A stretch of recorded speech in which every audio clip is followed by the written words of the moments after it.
है बच्चों, मैकेनिक्स का एक और क्वेश्चन करते हैं, है ना। क्वेश्चन को पॉज करो, वीडियो को पॉज करो और क्वेश्चन को ध्यान से देखो, ठीक है। अब देखो तो क्वेश्चन में क्या बोला गया है, ध्यान से पढ़ोगे तो ये मिलेगा कि देखो दो ब्लॉक है ए बी, है ना। दोनों ब्लॉक के बीच एक स्ट्रिंग है ये, है ना। और क्या है, स्ट्रिंग है, इधर से फोर्स लग रहा है और फोर्स जो लग रहा है 100 न्यूटन का लग रहा है। जो मास है वो 5 kg है, इसका मास जो है 20 kg है। देखो मास डिफरेंट है तो फोर्स ऑफ फ्रिक्शन जो होगा डिफरेंट होगा। इसका जो फोर्स ऑफ फ्रिक्शन है 0.5 है, इसका जो है वो 0.25 है ना। अब देखो बच्चों ये 100 न्यूटन लग रहा है इधर, तो दोनों चलेगा ना, दोनों का कुछ एक्सलेशन होगा ना, है ना। तो मान के चलते हैं कि एक्सलेशन जो है वो ये है, ठीक है। अब देखो अब क्या करेंगे, फ्री बॉडी डायग्राम बनाएंगे, है ना। हमको क्या निकालना है, जो स्ट्रिंग में टेंशन है वो निकालना है और एक्सलेशन कितना होगा वो निकालना है, ठीक है। चलो आगे चलते हैं। देखो बच्चों सबसे पहले क्या है, इसमें देखते कितना फोर्स लग रहा है, फिर इसमें देखते कितना फोर्स लग रहा है। अब देखो बच्चों दिया गया है स्ट्रिंग और हॉरिजॉन्टल जो एंगल दिया है ना वो 10 डिग्री दिया है, 10 डिग्री, है ना। अब देखो तो आप बड़े फिगर बनाए हैं, है ना। ये ब्लॉक है, ये ब्लॉक है, यहाँ पे स्ट्रिंग है ना। बच्चों हम बताए थे पहले, क्या बताए थे, स्ट्रिंग में जो फोर्स लगता है, टेंशन फोर्स लगता है, वो सामने क्या होता है, यहाँ पे वो अवे होता है, दूर होता है ना। यहाँ पे टेंशन का जो डायरेक्शन होगा वो इधर की ओर होगा और यहाँ पे जो टेंशन का डायरेक्शन होगा ब्लॉक के अवे होगा, इधर होगा। यहाँ पे 10 डिग्री है ना। तो इस टेंशन का जो है वो दो कंपोनेंट होगा, एक परपेंडिकुलर एक हॉरिजॉन्टल। अब देखो जिधर एंगल होता है उधर क्या होता है कॉस थीटा, तो T cos theta, T cos 10 degree ये इधर की ओर लगेगा इसमें, और टी साइन 10 डिग्री ऊपर की ओर लगेगा, ठीक है। अब बच्चों ध्यान दो, एक फोर्स और इसमें है एन नॉर्मल फोर्स, N1 माने जो ऊपर लग रहा है, नीचे क्या लगेगा वेट, जिसको हम MAG माने, है ना। अगर चलेगा तो क्या लगेगा फोर्स ऑफ फ्रिक्शन, इसको हम FR1 माने, है ना। सेम वैसे बच्चों इसमें भी देखो, अब देखो इसमें भी क्या है, जब चलेगा तो इसमें टेंशन यहाँ पे 10 डिग्री है, यहाँ पे 10 डिग्री होगा, यहाँ पे टेंशन है, जिधर जिधर एंगल होता है उधर कॉस थीटा होता है, तो यहाँ पे कंपोनेंट टी कॉस 10 डिग्री और perpendicular component T sine 10 degree. अब बच्चों ध्यान दो, टी कॉस 10 डिग्री इधर लग रहा है, टी साइन 10 डिग्री नीचे लग रहा है ना। और क्या लगेगा N2 नॉर्मल, नीचे क्या लगेगा वेट MBG, है ना। अगर आगे चल रहा है तो फोर्स ऑफ फ्रिक्शन इधर की ओर लगेगा FR2। अब बच्चों ये देखते हैं कि हर एक ब्लॉक में कितना फोर्स लग रहा है ना। इसमें देखो तो एक फोर्स ये नॉर्मल, एक फोर्स फ्रिक्शन 2, एक फोर्स वेट 3, ठीक है, और एक फोर्स ये टी कॉस 10 डिग्री 4 जो कि उधर ले जाएगा ब्लॉक को, और एक फोर्स ये टी साइन 10 डिग्री जो नॉर्मल की तरफ लग रहा है। इसमें 5 फोर्स है सब मिला के, सब मिला कितना है 5 फोर्स। इसमें देखते कितना लग रहा है, एक फोर्स 1 2 3, है ना। अब टी साइन 10 यहाँ पे टी का कंपोनेंट इधर टी साइन 10 डिग्री जो वेट की तरफ है 4, और टी कॉस 10 डिग्री जो इधर लग रहा है इधर, है ना 5। इसमें भी 5 फोर्स है, इसमें भी 5 फोर्स है। क्या करेंगे अब, इक्वेशन लिखते हैं, है ना। 4 ब्लॉक ये में देखो तो, पर सबसे पहले देखो कि सबसे पहले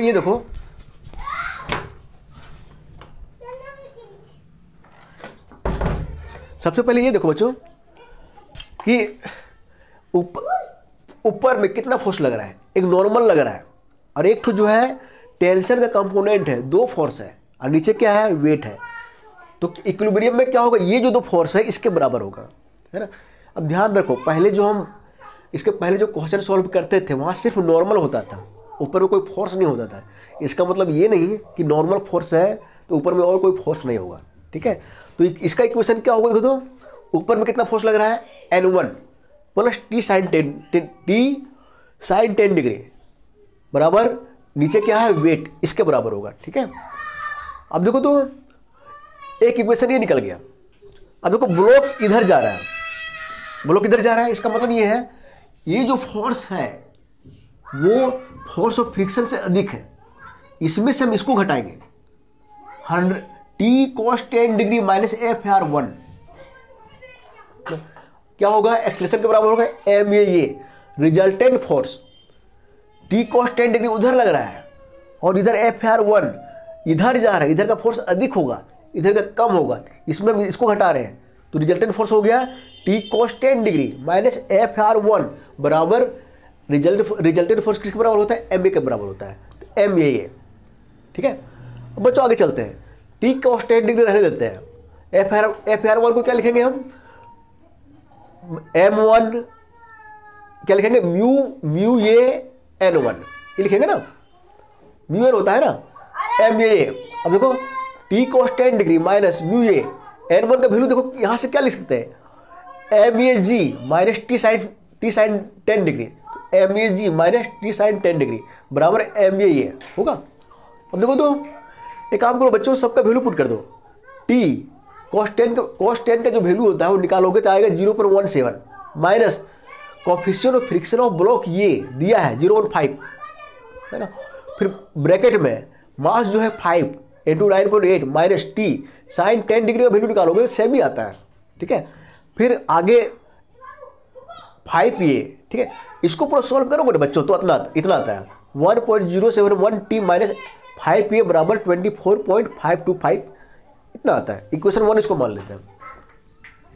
ठीक है, अब ब्लॉक बी में देखते हैं, है ना, ब्लॉक बी में देखो तो ऊपर की तरफ नॉर्मल है N2, नीचे देखो कितना फोर्स लग रहा है, एक लग रहा है वेट, एक और फोर्स लग रहा है टेंशन का कंपोनेंट, इधर दो फोर्स लग रहा है, ऊपर वेट नीचे ऊपर नॉर्मल नीचे वेट प्लस टेंशन का कंपोनेंट, तो क्या होगा N2 जो होगा वो बराबर होगा टी साइन 10 डिग्री नीचे लग रहा है ना प्लस वेट MBG। ठीक है, अब ध्यान दो इसको हम इधर कर रहे हैं, इधर जो फोर्स लग रहा है 100 न्यूटन लग रहा है, इसका मतलब ये है कि फोर्स ऑफ फ्रिक्शन जो है वो कम है। अब देखो इधर कितना फोर्स लग रहा है, एक फोर्स ऑफ फ्रिक्शन है ना, और देखो तो एक फोर्स ये है, ये टेंशन का कंपोनेंट है ना, तो इस चीज को ध्यान देना। अब देखो तो देखो 100 माइनस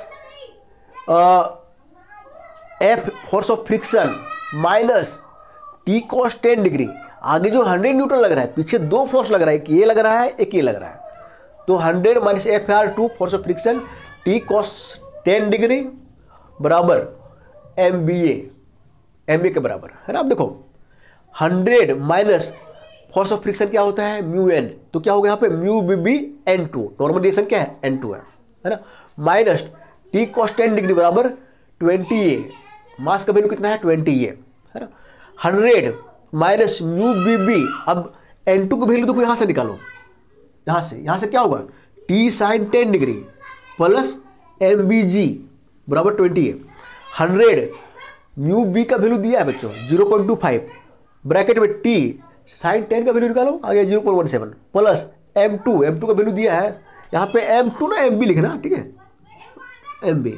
M2 लिखे MB लिखे, मास भी है, ठीक है, प्लस 20 प्लस 9.8 बराबर 20 है। ठीक है, इसको सॉल्व करोगे ना बच्चों तो ये आता है 1.028 टी प्लस 20A बराबर 50 प्लस 95 इतना आता है। इक्वेशन 1 हो गया, इक्वेशन 2 हो गया, बस दो इक्वेशन आ गया, दो इक्वेशन को सॉल्व करेंगे, दो इक्वेशन है दो वेरिएबल है ना, दोनों इक्वेशन को सॉल्व करेंगे और मेरा आंसर आ जाएगा।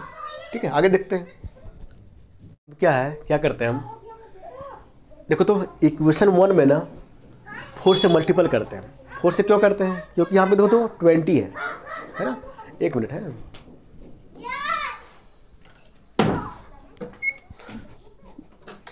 मेरे रूम के बगल में बच्चा रहता है, बड़ा हल्ला करता है। अब देखो तो 4 से मल्टीपल किए इसमें हम, है ना। तो देखो तो मल्टीपल करोगे तो इसमें करोगे तो इतना आ जाएगा, है ना। इसको 3 मान लो, है ना। ये 2 है, एक काम करो 3 + 2 कर दो, इसमें से इसको ऐड कर दो। तो देखो तो ऐड करोगे तो ये माइनस है, ये प्लस है, कट जाएगा, है ना। इसको ऐड करोगे, ठीक है, तो इतना आएगा 5.312T। इसको इससे ऐड करोगे तो आएगा 149, है ना।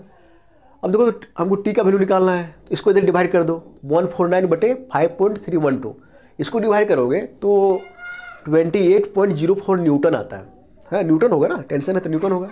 ये आ गया टेंशन का वैल्यू, है ना। अरे यार ये टेंशन ने बहुत टेंशन देता है, तब से परेशान किया है ये मत अगर। अब देखो तो हमको निकालना क्या, एक्सेलरेशन का वैल्यू, है ना। अब एक काम करो, टेंशन का वैल्यू आ तो इसमें रख दो, आ तो उसमें रख दो, है ना। एक काम करते हैं, इससे निकालते हैं फ्रॉम 2 से, है ना। 20 ये देखो 20 ये उधर जाएगा तो क्या होगा, देखो तो 50.95 माइनस 1.028T होगा। 1.028T का वैल्यू क्या निकाल के रखे हैं, 28.04, है ना। यहाँ पे रख दिए, इसको गुना करोगे तो इतना आएगा, है ना। और इधर 20 है, 20 को डिवाइड कर दोगे इधर, है ना। अब इसको माइनस करोगे तो इतना आएगा, और 20 इसको पूरा सॉल्व करोगे ना तो आता है 1.10 मीटर/सेकंड स्क्वायर, ठीक है। तो यहाँ से हमको टेंशन निकल गया, यहाँ से हमको एक्सेलरेशन निकल गया, ठीक है बच्चों। प्रैक्टिस करोगे, ठीक है। अगर लंबा लंबा क्वेश्चन कहते हो तो छोटा छोटा क्वेश्चन जो है आसानी से बन जाता है, ठीक है।